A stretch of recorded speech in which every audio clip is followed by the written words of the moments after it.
اعوذ باللہ من الشیطان الرجیم بسم اللہ الرحمن الرحیم الحمد للہ والصلاۃ علی آلہ اما بعد۔ تحفظ حدود الہی اور قیام امام حسین علیہ السلام کے حوالے سے ہم آپ سے مخاطب ہیں۔ اس سلسلے میں آج ہماری دوسری نشست ہے۔ عزیزان ملت، امام حسین علیہ السلام کی ذات گرامی وہ ہے جو پیغمبر اکرم صلی اللہ علیہ وآلہ وسلم سے قریب ترین ہے۔ آپ کی ذات گرامی کا ہر پہلو رسالت کی اس عظیم گود میں نظر آتا ہے کہ جہاں جتنا بھی ذات حسین فخر کرے کم ہے، اور آپ ہی کے لیے سرکار رسالت پناہ نے فرمایا کہ حسین منی و انا من الحسین، حسین مجھ سے ہیں، میں حسین سے ہوں۔ لہذا ذات رسول سے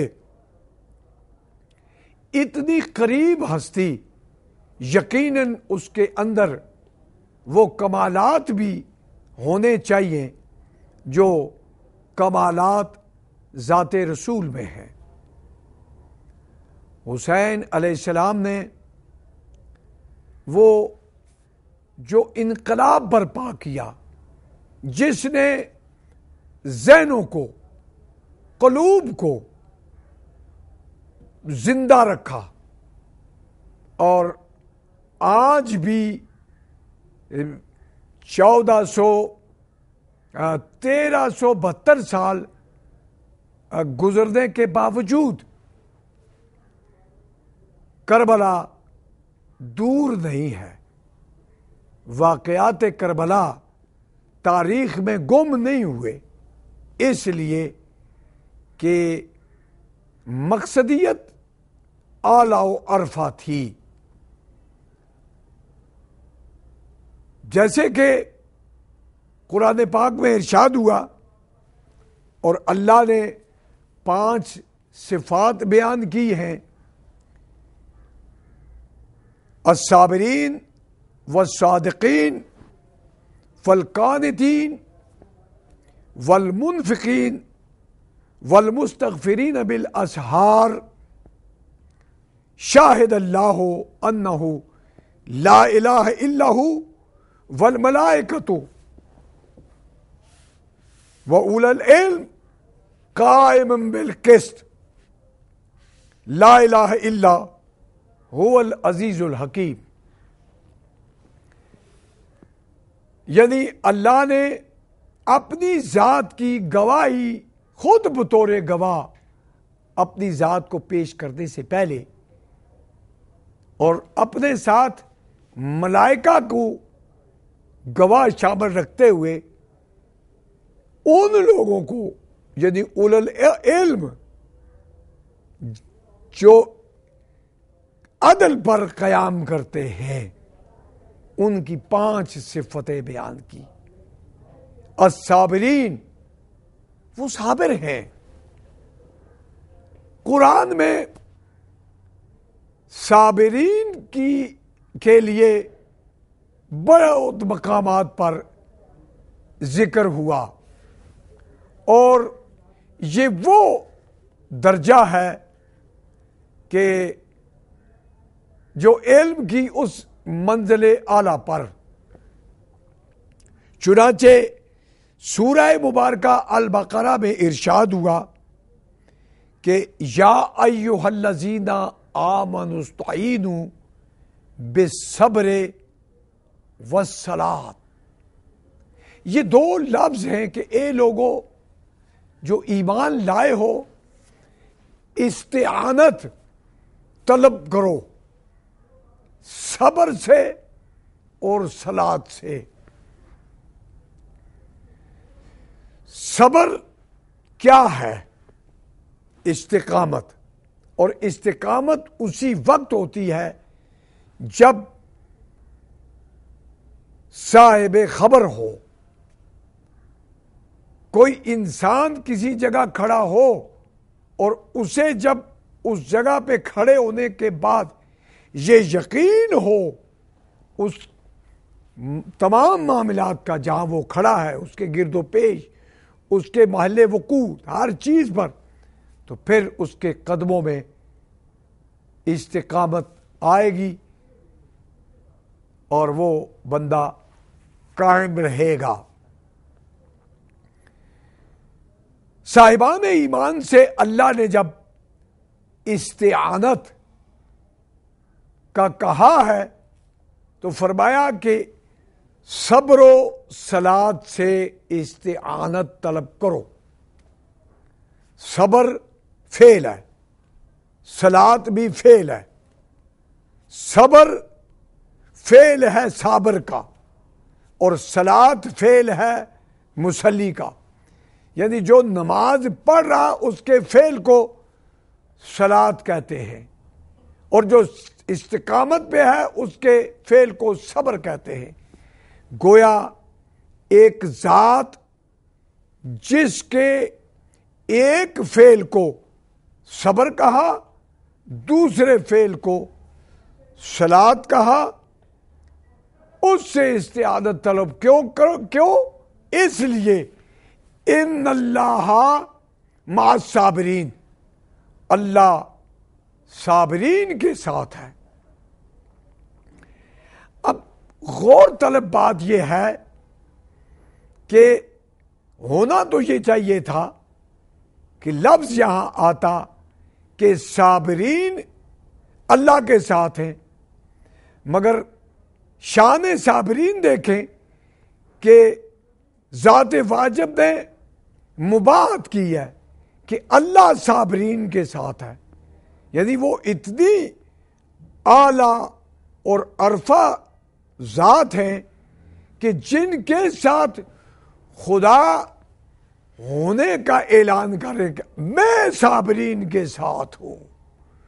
اب جو اللہ کے ساتھ اور اللہ جن کے ساتھ ہوگا وہ بھی اپنے کمالات میں، اپنی صفات میں الہی صفات رکھتے ہوں گے، ان کے کمالات الہی کمالات ہونے چاہیے، اور وہ استقامت کی اس منزل اعلیٰ پر کہ اللہ انہیں فرماتا ہے کہ اللہ ان کے ساتھ ہے، اور پھر جب اللہ ان کے ساتھ ہے تو آگے ان کی صفت بیان فرمائی کہ وَلَا تَقُولُوا لِمَنْ يُقْتَلُ فِي سَبِيلِ اللَّهِ أَمْوَاتٌ، وہ سبیل الہی میں، سبیل الہی، یہ سبیل الہی کیا ہے؟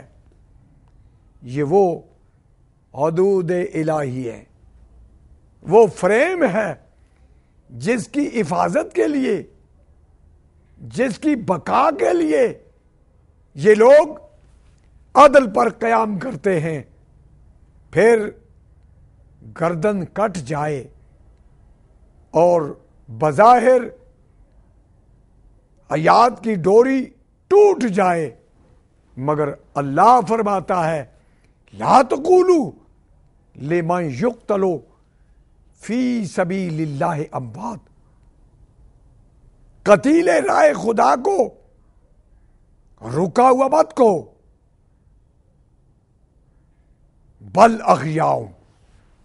اصول منطق یہ ہے کہ اگر تمہیں حکم دیا گیا کہ تم انہیں رکا ہوا نہ کہو تو پھر زندہ کہو، مگر پروردگار عالم اللہ ارشاد فرماتے ہیں کہ نہیں، تمہارے ذمہ ایک کام ہے کہ تم انہیں مرا ہوا مت کہو، بل احیاء، انہیں زندہ ہم کہیں گے، تم مردہ مت کہو، زندہ ہم کہیں گے۔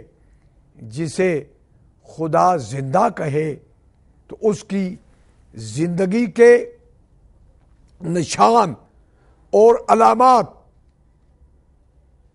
صفحہ گیتی پر ثبت ہو جاتے ہیں، اور کیوں؟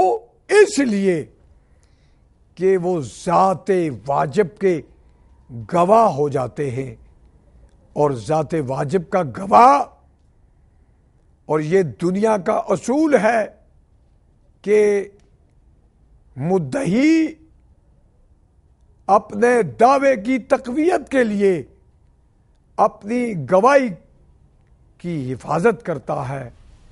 جو ذات واجب کے گواہ ہوں ان کی حفاظت کرنا ذات واجب کے ذمہ ہے. اور اسی لیے فرمایا کہ تم انہیں مردہ مت کہو بل احیاء، وہ ہم انہیں کہیں گے وہ زندہ ہے، وَلَٰكِن لَا تَشْعُرُونَ، تمہیں ان کا شعور نہیں ہے. یہ کون لوگ ہیں؟ وہ لوگ ہیں جو صابرین ہیں، صاحبان خبر ہیں اور اولو العلم ہیں اور قائم بالقسط، عدل پر گواہ بنے ہوئے ہیں. کس کے گواہ؟ ذات واجب کے گواہ، اللہ کی ذات کے گواہ. اور وہ ہستیاں جو اللہ کی ذات کے گواہ ہو، وہ پھر اللہ ان کی صفات بیان کرتے ہوئے آگے فرماتے ہیں وَلَنَبْلُوَنَّكُمْ بِشَيْءٍ مِّنَ الْخَوْفِ وَالْجُوعِ وَنَقْصٍ مِّنَ الْأَمْوَالِ وَالْأَنفُسِ وَالثَّمَرَاتِ وَبَشِّرِ الصَّابِرِينَ الَّذِينَ إِذَا أَصَابَتْهُمْ، یعنی وَبَشِّرِ الصَّابِرِينَ، ان صاحبان صبر کو بشارت دے دو. الذین اذا اصابتہم مصیبہ، کہ جب ان پر مصیبت آئی. یہ لفظ مصیبت اس کا معنی سب ہے. سب کہتے ہیں ڈھانپ لینے کو، یعنی جو آئی کسی چیز نے انہیں اپنے آپ کو ڈھانپ لیا، اور جب وہ ڈھانپ لیا تو انہوں نے کیا کہا؟ قالوا انا للہ، ہم تو اپنے اللہ کے لیے ہیں، وَإِنَّا إِلَيْهِ راجعون، ہم اسی کی طرف رجوع کرتے ہیں. کیوں؟ کہ ہم یہاں رہ کر بھی اس کی ذات کے گواہ تھے، اور اگر ہماری گردن کو کاٹ بھی دیا جائے کوئی فرق نہیں پڑتا، ہم تو اس کی طرف رجوع کرتے ہیں. اور وہ یعنی حقیقت ابدی کے قریب ہو جاتے ہیں. ہم اس مقام اعلیٰ پہ کہ جہاں زندگی بھی نیچے رہ جاتی ہے، جہاں ہم حیات کو بھی تنفس حیات عطا کرتے ہیں، اس ڈائمنشن میں آ جاتے ہیں جہاں ہم ذات الہی کے گواہ بن جاتے ہیں. یہ صابرین ہے. اور دوسری منزل والصادقین، کہ وہ صداقت، یعنی وہ اس منزل پر کہ صادقین اس گروہ کو جہاں اللہ نے فرمایا کل صدق اللہ، تم اللہ نے کہہ دو کہ اللہ نے سچ کہا. یعنی لفظ صدقہ یعنی اللہ نے سچ کہا. فاتبعوا ملت ابراہیم حنیفا وما کان من المشرکین. اور پھر آگے فرمایا ان اول بیت وضع للناس للذی ببکۃ مبارکا وہدی للعالمین.